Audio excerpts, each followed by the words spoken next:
warahmatullahi wabarakatuh.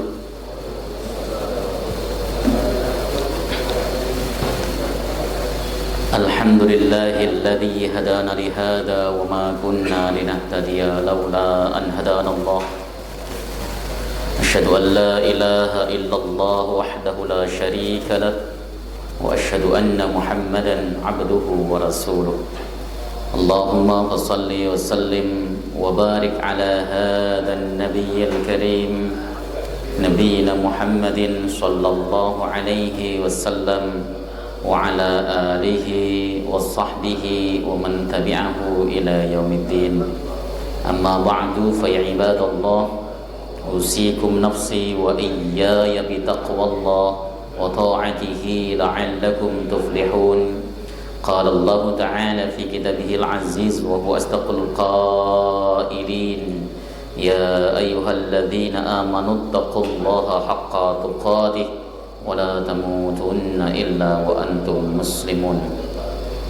Fa inna ahsanal hadits kitabullah wa khairal hadyi hadyu Muhammadin wa syarrul umur muhdatsatuha wa kullu muhdatsatin bid'ah wa kullu bid'atin dhalalah. Alhamdulillah, segala puji bagi Allah Subhanahu wa taala, Tuhan semesta alam yang telah memberikan kita nikmatul iman wal Islam wa sihatil badan, sehingga kita bisa kembali melaksanakan ibadah sholat maghrib berjamaah disambung dengan halaqah sejenak dalam rangka membahas agamanya Allah Subhanahu wa taala. Salawat salam mudah-mudahan terus tercurah ke pangkuan Rasulullah Muhammad sallallahu alaihi wasallam beserta seluruh keluarga beliau, sahabat, kerabat dan pengikutnya, serta kita semuanya umat beliau, umat dakwah ijabah yang senantiasa istiqamah konsisten dalam menjalankan dan mengerjakan sunnah-sunnahnya hingga akhir masa nanti.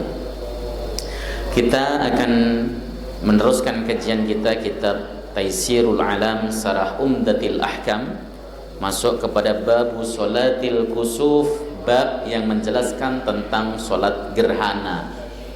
Jadi Islam itu ketika ada fenomena alam, kita dianjurkan untuk iktibar, mengambil pelajaran sekaligus merenungi, karena apa yang terjadi di alam raya itu ada kaitannya dengan sikap dan perilaku manusia.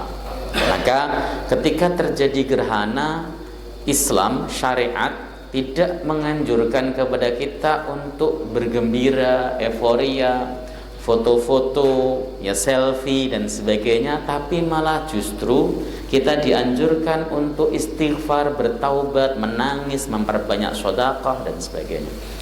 Sebagai prolog, karena ini prolognya juga panjang nanti. Sebagai prolog dari saya,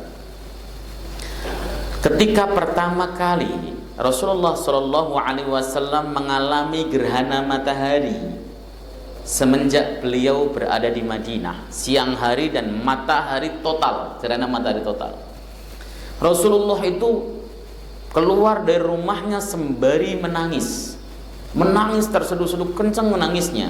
Beliau tergopoh-gopoh keluar dari rumahnya dengan perasaan takut, sampai ridanya, rida itu selendang.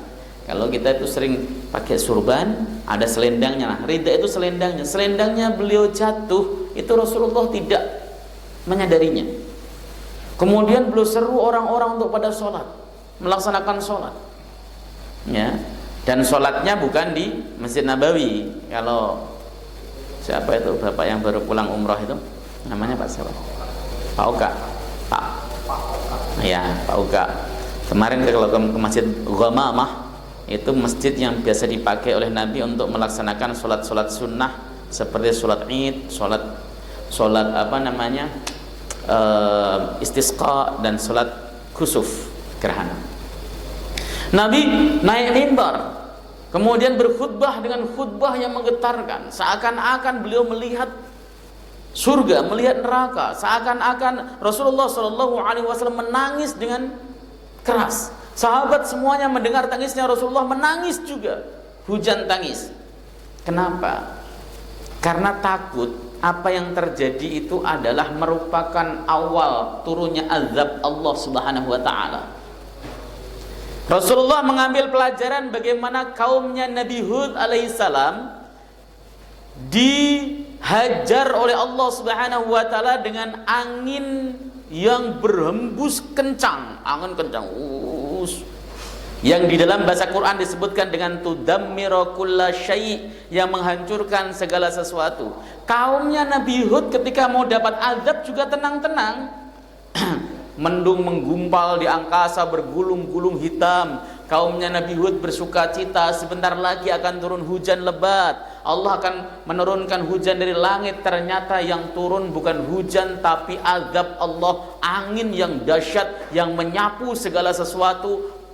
Pohon roboh, rumah roboh, orang pada peterbangan, diazab oleh Allah Subhanahu wa taala. Itu yang menjadikan Rasulullah takut. Makanya Nabi Shallallahu Alaihi Wasallam atau syariat Islam memerintahkan ada ibadah khusus, yaitu sholat khusuf, sholat gerhana, yang pelaksanaannya nanti juga khusus spesial. Begitu, itu yang akan kita pelajari. Al-khusufu wal khusufu yutlaqul awwalu ala dhahabi dhawi syamsi aw ba'dihi wasani ala dhahabi dhawi al-qamari aw ba'dihi fil ghalib. Khusuf dengan kaf, al-khusuf dengan kaf, wal khusuf dengan kha. Khusuf dan khusuf. Kalau khusuf itu maknanya adalah hilangnya sinar matahari, baik secara total atau sebagian, maka disebut dengan gerhana matahari. Mau total mau sebagian disebut khusuf. Dan apabila kita melihat itu dianjurkan untuk melaksanakan sholat. Kemudian yang kedua, yang disebut al-khusyuf adalah hilangnya cahaya bulan seluruhnya atau sebagian. Itu disebut dengan al-khusyuf. Kalau kita baca kitab al-khusyuf berarti gerhana matahari, kalau al-khusyuf berarti gerhana rembulan. Ya, seperti itu. Walil khusyufi wal khusyufi asbabun adiyatun hissiyatun. Gerhana matahari dan gerhana rembulan memiliki sabab-sabab yang sifatnya adi, kebiasaan, fenomena alam, al-hisiyah yang terekam oleh panca indera, yang bisa dilihat mata, teramati. Itu yang disebut dengan gerhana matahari dan gerhana rembulan. Hakikatnya ya fenomena alam. Ya, ketika matahari konon matahari, bulan, bumi sejajar, maka terjadi gerhana matahari. Kalau matahari, bumi, bulan, maka terjadi gerhana bulan. Konon seperti itu. Ya. Fenomena itu kenapa disebut fenomena alam? Karena bisa diprediksi dengan presisi oleh ilmu falak. Terjadinya gerhana matahari, gerhana rembulan, ya, kapan terjadinya, jam berapa, menitnya berapa, detiknya berapa, itu sudah bisa diprediksi dan selalu tepat, nggak pernah salah. Apalagi sekarang kita menggunakan hisab epimeris, ya, atau hisab-hisab modern yang sifatnya tahqiqi, sampai 0,000 sekiannya ketahuan. Ya, misalnya posisi matahari di sebelah mana ketahuan, mana yang kemudian tertutup ketahuan. Kenapa? Karena perputarannya itu adalah eksak, pasti, nggak pernah bergeser. Dahsyatnya Allah Subhanahu wa taala menciptakan tuh. Ya, kalau antum nyiptain ya kadang muternya begini, kadang muternya begitu. Karena Allah Subhanahu wa taala muternya konstan. Makanya bisa diukur. Bisa diukur. Ilmunya namanya ilmu hisab atau ilmu falak. Ya. Kalau yang jago-jago falak begitu, prediksi gerhana matahari mah enggak sulit, gampang. Gerhana rembulan juga gampang. Maka itu disebut dengan sebutan ya asbabun adiyatun hissiyatun. Ya, fenomena alam. Tudraku bi ilmi hisabin, ya, siyarus samsi wal qamar, bisa diketahui dengan ilmu hisab perjalanan matahari dan rembulan. Kullun fi falaki yasbahun, keduanya tersebut itu di cakrawala, ya, dia itu berputar. Kullun fi falaki yasbahun. Yasbah itu artinya berenang aslinya. Makna yasbahun itu artinya berenang. Konstan. Ya, konstan. Maka ini disebut dengan fenomena yang sifatnya adi, kebiasaan yang terulang-ulang dan bisa terangkap dengan indera.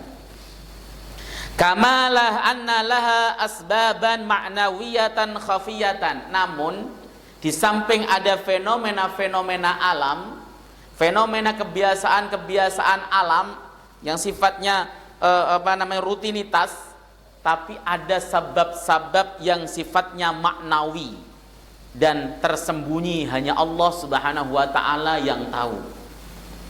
Apa yang menjadikan sebab itu? Fenomena alam itu artinya dia bisa kita buktikan secara empiris, ilmiah. Empiris itu kan terindra oleh panca indera kita. Tetapi ada sabab-sabab yang sifatnya maknawi, sabab-sabab yang tidak ada yang mengetahui kecuali Allah Subhanahu wa taala. Karena Allah Subhanahu wa taala yang menciptakan alam raya ini dengan lengkap dengan hukum alamnya juga, dan itu semuanya tunduk patuh kepada Allah. Karena apa? Karena alam raya ini hakikatnya bertasbih. Bertasbih itu artinya tunduk kepada Allah Subhanahu wa taala. Ya. Wasyamsu wal qamaru bihusban. Terus apa? Ayat surah Ar-Rahman. Ar-Rahman 'allamal Qur'an, khalaqal insan 'allamahul bayan. Asy-syamsu wal qamaru bihusban wan najmu wasyajaru yasjudan. Lihat bagaimana dahsyatnya Allah Subhanahu wa taala. Alam raya saja bersujud, masa manusia enggak mau bersujud? Sujud itu artinya patuh sama perintah Allah. Matahari itu terbit dari timur, tenggelam di barat, terus itu patuh, nggak pernah bangkang. Hingga suatu saat diperintahkan oleh Allah untuk terbit dari barat. Itu artinya dia berputar atau rotasinya ganti. Tapi itu tidak selamanya. Kalau tanda kiamat suatu saat itu, setelah terbit dari barat sampai tengah, itu kan balik lagi ke barat. Terus kemudian normal kembali, itu tanda kiamat. Kapan itu? Wallahu ta'ala a'lam. Kalau antum masih rajin ke masjid, masih lama kayaknya. Ya. Kalau sudah jarang ke masjid, ya itu. Kenapa? Karena Rasulullah mengatakan la taqumus sa'ah hatta la yabqa ahadun fil ardi yaqul Allah Allah. Kiamat tidak akan pernah terjadi sehingga tidak tersisa satupun orang di bumi ini yang dia berzikir Allah Allah. Kalau sudah nggak ada yang menyebut nama Allah, maka baru terjadi kiamat. Ya, makanya semuanya karena tunduk atas perintah Allah, maka ada asbab rahasia yang kita tidak ketahui. Ya, wa kullu min hadhil asbab al-hissiyah wal ma'nawiyah ilahiyun. Semua asbab baik yang hissi, yang zahir maupun yang maknawi, itu semuanya dari Tuhan kita, Allah Subhanahu wa taala, yang ngatur Allah. Hukum alam yang kita sebut hukum alam itu dalam bahasa santrinya disebut sunnatullah. Hukum alam kita, itu kan hukum alam. Misalnya contoh, ada air kena sinar matahari, kemudian dia menguap, menggumpal jadi awan, kemudian setelah itu turun hujan, itu kan hukum alam, tapi disebut sunnatullah. Allah memberlakukan hukumnya di alam raya ini. Kalau ada orang makan pedes mencret, itu namanya sunnatullah. Ada orang makan nasi basi kena penyakit muntaber misalnya, itu sunnatullah. Meskipun kiai, meskipun ustadz makan nasi basi, ya tetap muntaber, tetap mencret-mencret, itu namanya sunnatullah. Ya, seperti itu.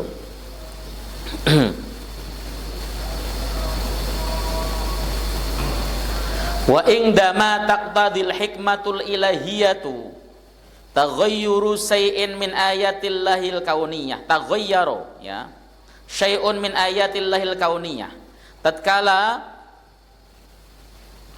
ada hikmah ilahiyah yang hendak disampaikan oleh Allah Subhanahu wa taala, maka akan ada perubahan dari ayat-ayat kauniyah.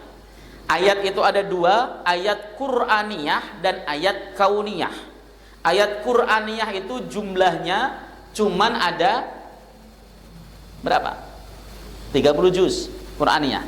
Ayat kauniyah itu tidak terhitung, tadi yang saya bacakan suratnya itu Qul law kana al-bahru midadan li kalimati rabbi lanafidal bahru qabla an tanfada kalimatu rabbi walau ji'na bimithlihi madada.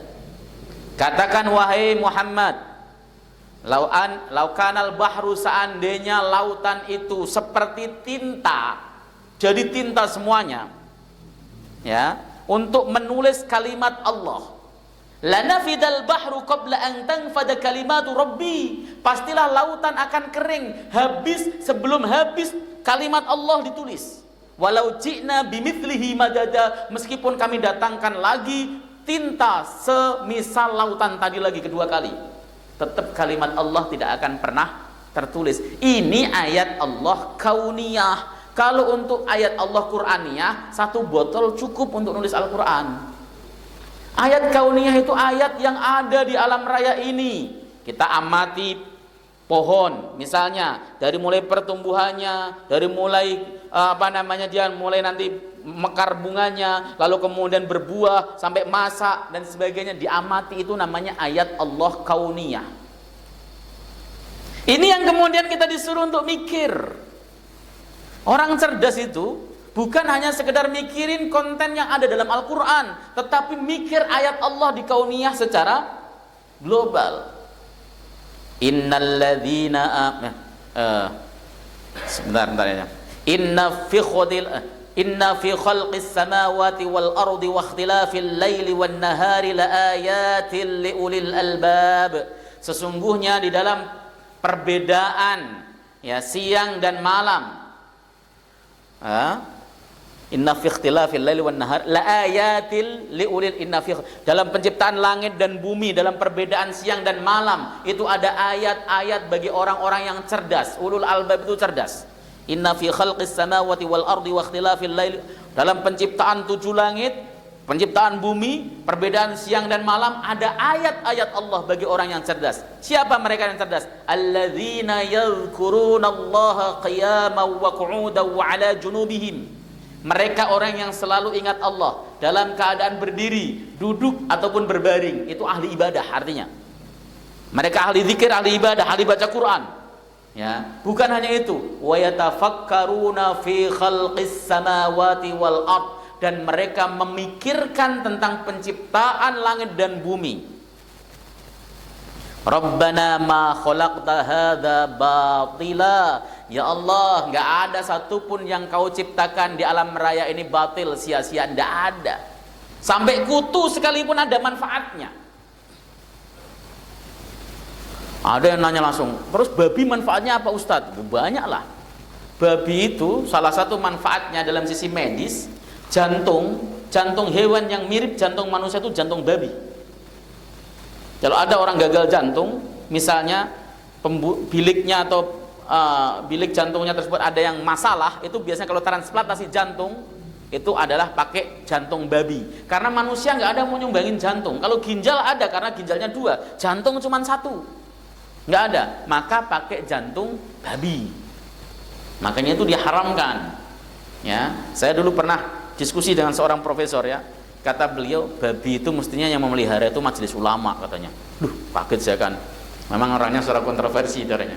Kok bisa Prof? Lah iya kan, manfaatnya nanti untuk medis saja, jangan dimakan. Kalau yang melihara orang-orang malah disembelih, malah buat makan, buat bakso, buat soto babi, dan sebagainya, itu malah haram. Tapi kalau untuk urusan medis, serahin kepada majelis ulama katanya.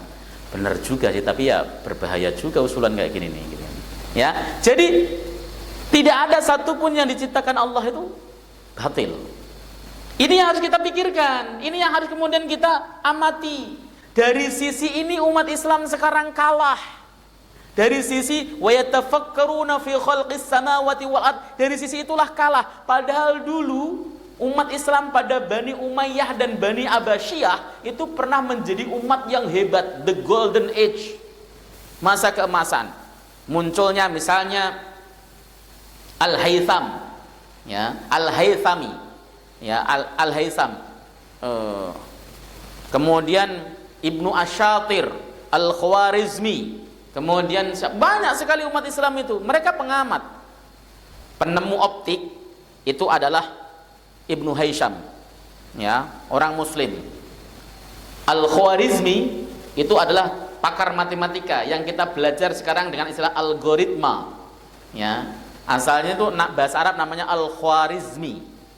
Ya, Al-Khwarizma terkenalnya di sana.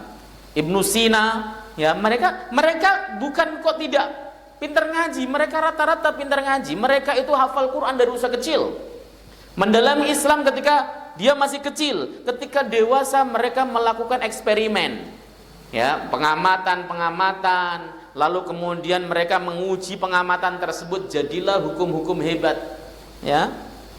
Teori-teori hebat itu lahir di Islam. Lah sekarang umat Islam menjadi mundur semenjak hulaguhan memporak-porandakan Baghdad. Kita malas mikir, ya. Contohnya negara Indonesia lagi krisis luar biasa dan sebagainya, ya. Antum ikhtiarnya cuma nangis di Monas. Ya Allah ya Rabbi, ampun. Bukan jelek, bagus. Tapi umat Islam model begini ini cenderung ke fatalistik. Yang paling bagus apa? Ikhtiarnya maksimal, zikirnya kuat.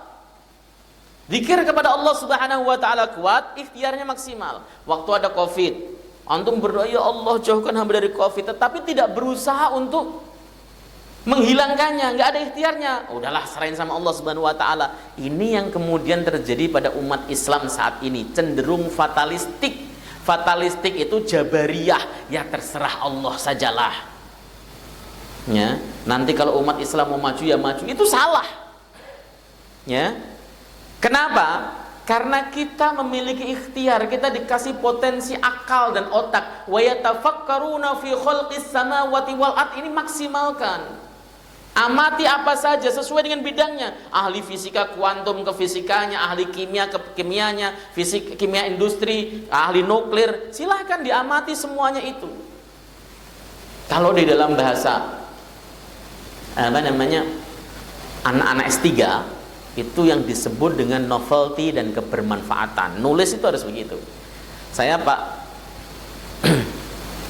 pernah mengamati serius surat Al-Alaq, surat yang pertama kali turun. Surat ini antik menurut saya, unik. Ya, Allah mengatakan Iqra bismi rabbikal ladzi khalaq. Bacalah, apa yang mau dibaca? Quran belum turun kok dibaca. Ada dai yang mengatakan Iqra, berquranlah, ada yang begitu. Salah, keliru, Quran belum turun, mana yang mau dibaca? Di dalam ayat itu objeknya tidak disebutkan oleh Allah Subhanahu wa taala. Iqra bismi rabbikal ladzi khalaq. Bacalah dengan nama Tuhanmu, zat yang menciptakan. Apa yang dibaca? Tidak ada. Ya. Penggunaan kata Iqra di dalam Al-Qur'an itu bukan hanya untuk kitab suci. Ada dua redaksi, ya, namanya qiraah, amarnya fi'il amarnya Iqra, dan yang kedua tilawah, fi'il amarnya utlu di dalam Quran. Kalau tilawah itu untuk membaca kitab suci, utlu. Tetapi kalau qiraah itu bebas membaca apa saja. Saya berpikir, oh iya, berarti membaca situasi, membaca keadaan, membaca hati manusia, sifat manusia itu bagian yang diperintahkan syariat. Kemudian diulang lagi, Iqra wa rabbukal akram. Bacalah. Kenapa ada dua perintah membaca? Ingat, kaidah Quran, kalimat yang diulang itu bukan sia-sia. Bukan kok ini hanya pengulangan saja, tapi ada manfaatnya. Saya menemukan jawabannya dalam tafsir Al-Wasid karangan Syekh Wahbah Yuhaili. Beliau mengatakan bahwa membaca memang tidak cukup satu kali, harus takrir, berulang-ulang. Bapak itu kalau membaca pengen paham itu berulang-ulang. Kalau membaca sekali baru paham seperempat, dua kali paham setengah. Lah berulang-ulang baru paham benar. Iqra, dari membaca Iqra wa rabbukal akram, dan Iqra demi Tuhanmu yang maha, dan Tuhanmu yang maha mulia, didapati bahwa dengan cara membaca yang baik maka Allah akan memuliakan Anda. Tidak ada sejarahnya para kiai malas baca, tidak ada. Tidak ada sejarahnya para profesor malas baca, tidak ada. Orang yang malas baca itu ya tetap jadi orang yang kalah. Hidupnya sebagai pelengkap penderita, sudah pelengkap penderita lagi karena malas baca. Kuncinya itu di membaca, maka Allah akan memuliakan. Coba ayatnya itu, Iqra bismi rabbikal ladzi khalaq, khalaqal insana min 'alaq, Iqra wa rabbukal akram, alladzi 'allama bil qalam. Dialah zat yang mengajarkan dengan qalam. Loh, asalnya membaca kok mengajarkan dengan qalam? Oh, berarti setelah kita banyak membaca, menulislah. Bapak sudah membaca, nulis dari karya ilmiah. Bapak tulis hasil bacaan Bapak semuanya tersebut, rangkum menjadi beberapa lembar, ini kesimpulannya, ini jalurnya, jadi karya ilmiah. Karya ilmiah ini yang disebut, kalau di dalam kita nulis disertasi namanya novelty, artinya kebaruan. Apa yang baru? Kebermanfaatannya apa? Karya kita nanti dibaca orang lain dari karya kita bisa menemukan yang baru lagi. Itu yang disebut dengan ayat-ayat kauniyah. Gak akan ada habisnya, Pak. Dan umat Islam lemah di sini. Lemah di sini. Ya. Maaf ya, umat Islam saat itu lebih suka megang tasbih. Astagfirullah. Gak berbuat apa-apa. Oh, apakah maksud Ustadz gak suka? Suka sama orang zikir, suka. Tapi konsep kemajuan Islam itu ada dua, zikir dan fikir. Berzikir, ahli ibadah, dan berfikir, memaksimalkan kemampuan otaknya. Jangan stagnan. Itu serius. Makanya sering saya dorong untuk anak-anak saya, ponakan-ponakan saya, belajar agama itu dari kecil. Belajar ngaji, belajar sholat, belajar apa, jadi kecil. Setelah dewasa, mau jadi insinyur, kayak mau jadi ekonom, kayak mau jadi pakar kimia, mau jadi pakar biologi, dokter, dan sebagainya, silahkan. Anda nanti akan jadi insinyur yang mengaplikasikan Islam dalam kehidupannya. Begitu. Ya, kita sudah terlalu banyak ustadz masalahnya. Ya kan? Lulus daurah duat, seminar jadi dai, seminggu di puncak, pulang-pulang sudah khutbah aja. Ya kan? Di Indonesia itu jadi harusnya standarisasi. Saya sering mengatakan, standarisasi itu harus yang betul-betul serius, standarisasi dai. Ya. Minimal misalnya bacaan Qur'annya bagus, kemudian setelah itu pengetahuan dia terhadap turos, kitab-kitab berbahasa Arab bagus, itu baru kemudian standar. Nah, jangan sampai ngomong kalau seandainya ustadz harus bisa baca kitab berbahasa Arab maka saya pensiun jadi ustadz. Ya nggak begitu. Kalau orang awam mah boleh, kalau ustadz harus bisa. Kenapa? Karena kita membaca kitab seperti ini harus paham bahasa Arab, kalau nggak bisa. Oke, ini supaya kita memahami. Nah, matahari dan rembulan yang jadi gerhana itu sering diamati oleh orang-orang barat. Orang Islam tidak pernah, Pak. Ini kemunduran kita. Ayolah kita ikut bagian dari yang mengamati itu. Mengamati, lalu setelah itu mensyukuri bagaimana dahsyatnya nikmat Allah yang diberikan kepada kita. Tuhan kita yang namanya Allah Subhanahu wa taala itu ketika menjelaskan tentang alam raya itu begitu detail, seakan-akan kitab Al-Quran itu adalah bukan kitab agama tapi kitab sains. Tapi kita harus akui bahwa Quran itu bukan kitab sains. Saya pernah gini, Pak, pulang ngaji dari Rumah Sakit Pertamina Pusat. Ya, karena kalau bawa mobil waktunya kelamaan, tetapi resikonya kalau bawa motor itu kalau ngantuk aja. Nah, pulang dari Rumah Sakit Pertamina itu biasanya jam 8 jam setengah 9 malam. Saya sambil jalan di Jalan Sudirman ini belakang sambil ngerenung, masa sih sedahsyat ini alam modern tidak sedikit pun terulas dalam Al-Quran dan hadis. Saya nggak percaya, pasti terulas dan kita luput. Ya, adanya pesawat, adanya kereta api, masa nggak terekam dalam Quran ataupun hadis? Saya merenung gitu kan, sambil ngegas motor sambil ngerenung. Akhirnya ketemu ayat surat Ar-Rahman yang biasa dibaca itu.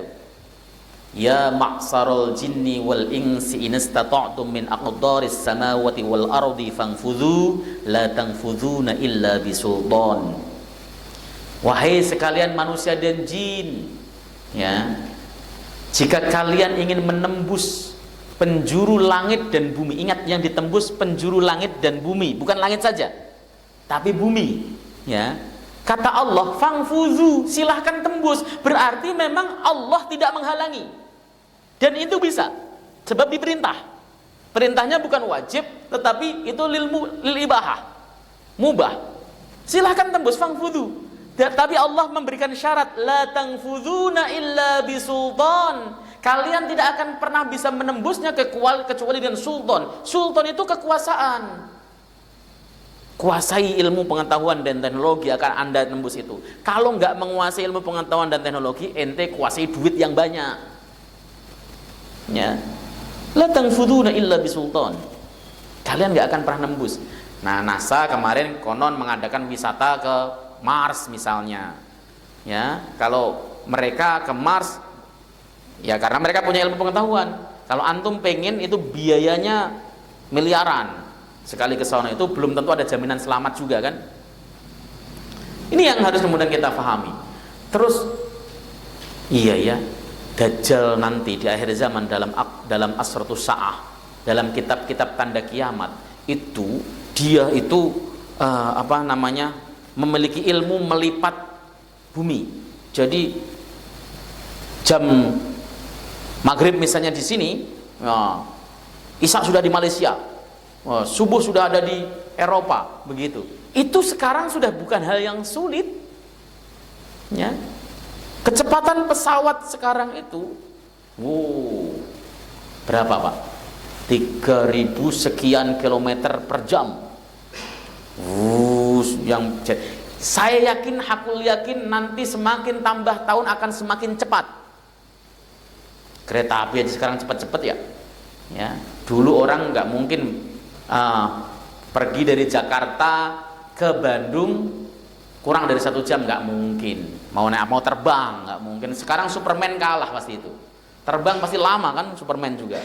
Nah kita naik wus sampai setengah jam. Itu peduli ngutang apa enggak, yang penting kan cepat gitu maksudnya. Ya. Itu yang. Jadi kita itu bisa menangkap sinyal-sinyal karena itu nubuah. Nubuah itu adalah pengetahuan Nabi terhadap masa yang akan datang yang diberikan oleh Allah. Bentuknya mungkin tidak persis seperti itu, tapi kejadiannya seperti itu. Itu namanya nubuah, bukan ramalan. Jadi bukan suatu hal yang sulit kalau kemudian, wah ini sampai Mekah ini kan, kita ke Mekah terbang 9 jam ya Pak, 9 jam. Saya yakin, hakul yakin besok akan pesawatnya ada yang sampai 5 jam. Wus, sampai. Ya. Nanti orang Indonesia banyak kerja di Arab pulang pergi. Ya. Seperti itu. Tidak ada yang nggak mungkin. Teknologi luar biasa. Ya. Ini yang kita prolog masalah bagaimana Allah menciptakan alam itu begitu indah, begitu sempurna, tinggal kita mau mengambil pelajaran atau tidak. Dan apa yang terjadi di alam raya ini tidak kebetulan, Pak. Nggak ada kebetulan, by design. Kalau kebetulan nggak akan sebagus ini, nggak sepresisi ini. Kalau kebetulan, Imam Abu Hanifah itu pernah ditantang debat oleh orang ateis. Ya, kata orang ateis, alam raya terjadi karena kebetulan, nggak ada menciptakan. Ya, oke, kalau gitu kita debat di masjid, semua orang diundang, semua orang udah datang, orang ateis sudah datang. Abu Hanifah dia terlambat datang. Begitu datang untuk sambil nenteng sendalnya. Loh, ente terlambat, nggak berani ya? Ya mohon maaf, saya tadi di jalan, ya saya tuh sebenarnya sudah mau sampai, tapi ada sungai yang melintang besar, ya.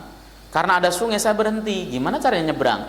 Kebetulan ada kayu hanyut di sungai. Berhenti depan saya kayu tersebut. Nah, lalu datang lagi 2 kayu, kebetulan sampingnya juga. Tiba-tiba datang tali. Kebetulan tali tersebut ngikat kayunya tersebut. Setelah saya bingung ini caranya nyebrang gimana? Lah kebetulan ada kain nancep begitu jadi layarnya. Akhirnya sampai di sini, alhamdulillah. Enggak mungkin, enggak percaya saya. Itu pasti ada ngikat. Masa sih kebetulan? Nah, betul kan? Perahu saja enggak ada yang kebetulan, apalagi alam raya. Ya, gitu kan logikanya. Ya sudah, Anda sudah kalah, kita pulang. Assalamualaikum warahmatullahi wabarakatuh, begitu kata Abu Hanifah. Ya. Karena enggak mungkin alam raya ini kebetulan.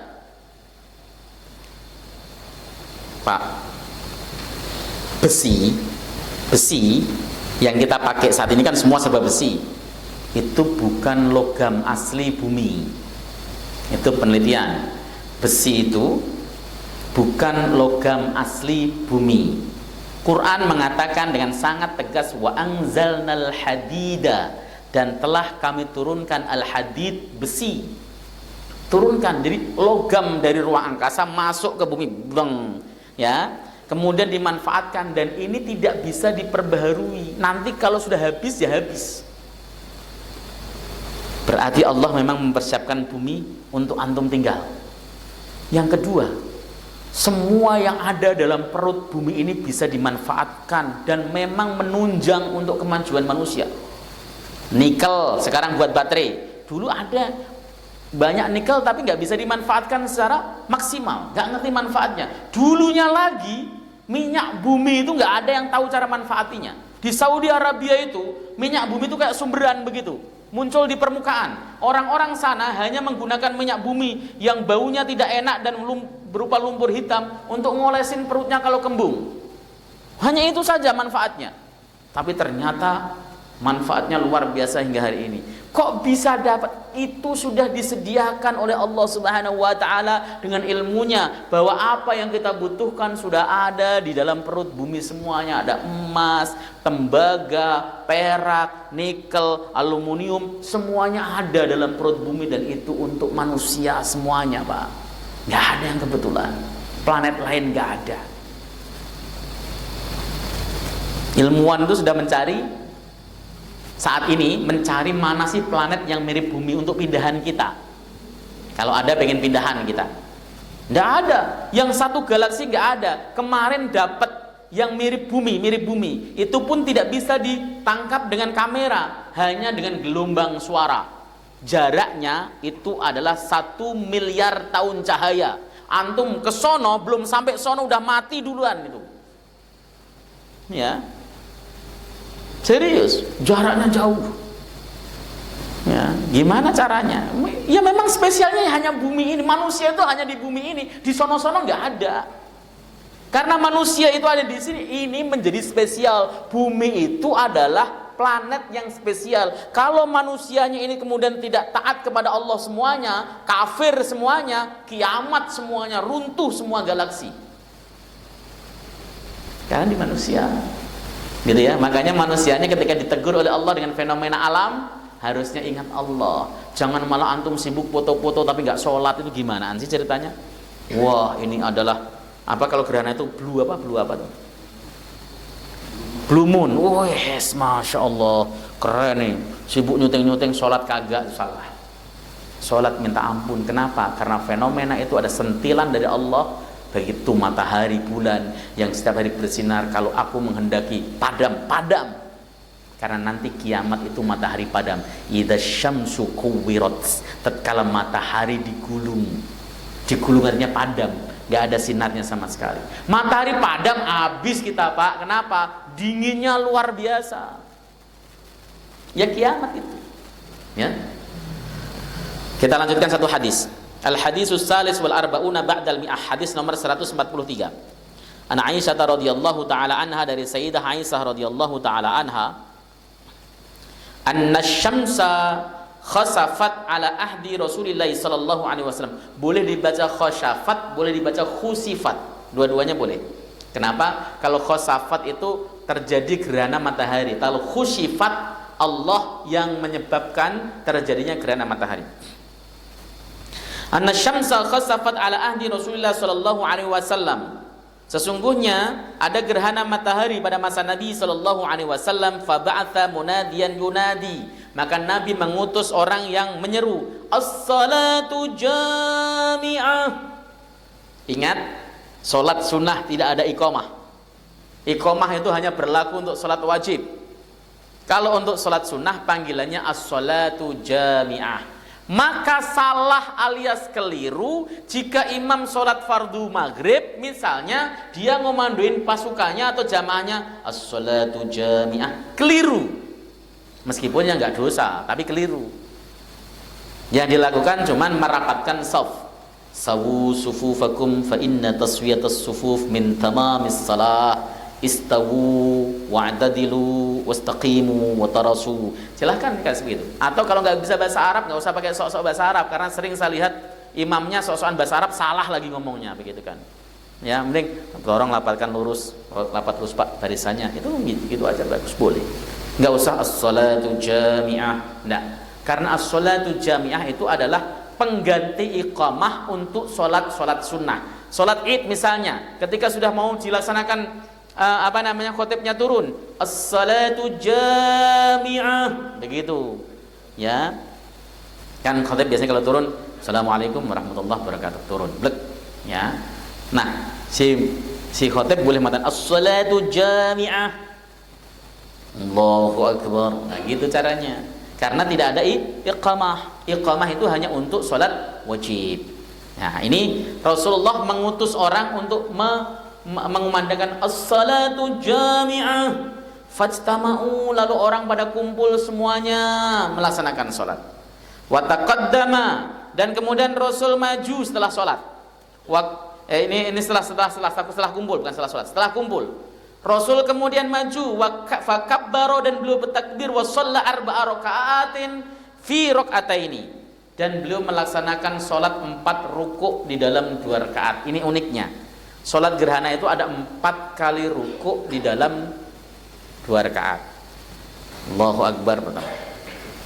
Bismillahirrahmanirrahim. Waladhdallin. Amin. Bismillahirrahmanirrahim. Qul huwallahu ahad. Misalnya selesai, Allahu akbar. Yang kedua, ketika bangkit bukan sami Allahu liman hamidah, karena dia tidak i'tidal. Dia berdiri untuk membaca Fatihah lagi. Jadi pada saat dia bangkit pertama tetap Allahu akbar. Setelah rukuk baca subhana rabbiyal azim, kemudian Allahu akbar. Alhamdulillahi rabbil alamin. Di sini kalau salat gerhana matahari bacanya sir apa jahar? Jahar ya. Berarti ikut pendapatnya Imam Ahmad bin Hanbal. Imam Syafi'i sir. Ya. Uniknya orang Indonesia, mau NU kayak yang Syafi'i, kalau sholat gerhana juga jahar juga ya. Ya, saya bilangnya kalian kok pindah mazhab ya gitu kan. Ya, kenapa? Karena mereka bilang gini, rugi saya udah manggil imam sama khotib, masa sholatnya sir sih. Nah, gitu. Padahal aslinya kalau Syafi'iyah itu sir, Ahmad bin Hanbal jahar. Seperti itu. Ya. Ingat karena banyak imam yang salah ketika ruku, ya Allahu akbar, kemudian sami Allahu liman hamidah, bismillahirrahmanirrahim. Berarti tadi menganggapnya berdirinya i'tidal. Berdirinya tetap berdiri biasa, bukan i'tidal. Rukuknya 2 kali. Allahu akbar. Allahu akbar. Alhamdulillahi rabbil alamin, arrahmanir rahim, sampai selesai. Kemudian Allahu akbar, baru sami Allahu liman hamidah, rabbana walakal hamd, Allahu akbar. Nah, seperti itu caranya. Jangan sampai keliru. Ya, wa arba'a sajadatin, dan melaksanakan 4 kali sujud. Oke, ma yu'khad minal hadis. Apa sih yang diambil dari hadis ini? Yang pertama, wujudu khusufi samsi ala ahdi Rasulillah sallallahu alaihi wasallam. Terjadi gerhana matahari di masa Nabi. Kalau apakah masa Nabi terjadi gerhana bulan atau tidak, ulama beda pendapat. Ibnu Hajar al-Asqalani dalam fatwanya, beliau mengatakan terjadi gerhana bulan pada tahun ke-6. Jadi para ulama berbeda pendapat. Mestinya yang kayak gini itu yang ngatasi adalah para pakar falak. Para pakar falak itu bisa mengetahui tanggal berapanya dan sebagainya, itu bisa. Pak, menurut pakar falak, ini menurut pakar falak, Rasulullah Shallallahu Alaihi Wasallam lahir itu tanggal 9 Rabiul Awal, bukan 12 Rabiul Awal. Kenapa? Kalau tanggal 12 Rabiul Awal itu harinya bukan hari Senin. Sementara yang disepakati para ulama, Rasulullah lahir di malam Senin. Itu sepakat. Setelah dicek pakai ilmu falak, lah hari Seninnya tanggalnya tanggal 9. Itu yang pakar falak itu tahu, Pak. Jangankan cuma 10 tahun, 100 tahun ke depan saja itu tahu. Karena apa? Tadi alam itu konstan. Jadi bukan kok, wah itu takabur mendahului kehendak Tuhan. Ya, itu bisa diprediksi itu tadi. Ya. Jadi pernah terjadi gerhana matahari di zaman Nabi Sallallahu Alaihi Wasallam. Yang kedua, istihbabus sholati indal khusuf. Sunnah melaksanakan sholat pada saat gerhana. Wa naqala an-Nawawi al-ijma' ala annaha sunnatun. Dan Imam Nawawi menukil, ya, ijma' para ulama sesungguhnya sholat khusuf itu adalah sunnah hukumnya. Yang tiga, masru'iyatul ijtima' laha li ajli tadarru'i wad du'a wal mubadarati bit taubati wal istighfar li anna sababa dzalika dzunub. Disyariatkan untuk berkumpul ya karena adanya gerhana supaya kita bisa tadarru', berdoa, kemudian buru-buru taubat, istighfar. Kenapa? Li anna sababa dzalika dzunub, karena sabab adanya itu adalah dosa yang kita kerjakan. Ya, itu dalil-dalil yang ada dalam kitab ini. Wallahu taala alam bisawab. Ada muskil kira-kira tanya. Cukup? Oh, silakan, Pak.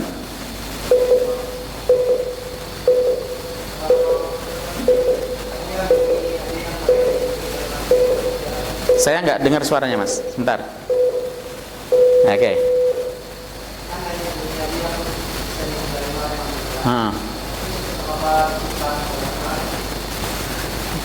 Untuk apa diciptakan banyak planet? Kan hanya bumi saja yang ditinggali manusia. Makhluknya Allah kan bukan hanya manusia, Mas. Ada jin. Ya, planet sendiri itu makhluknya Allah Subhanahu wa taala. Planet itu kalau di angkasa besar, kalau di kita itu bintang. Antum tahu setan kalau mau naik ke atas itu dilempar pakai bintang, bus begitu kan. Maka istilah ada bintang pindah, ya. A'udzubillahi minasyaitonir rajim. Aku berlindung kepada Allah dari syaitan. Ar-rajim itu yang dilempar bintang artinya sebenarnya. Yang dirajam atau dilempar bintang. Itu salah satu manfaatnya. Tapi jangan kemudian kira bahwa makhluknya Allah itu hanya manusia. Tapi saya hakul yakin dari penciptaan yang banyak itu akan ada manfaatnya juga untuk manusia.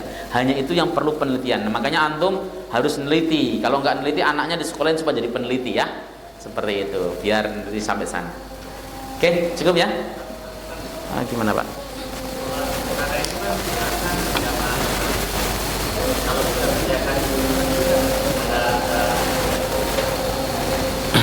Oke.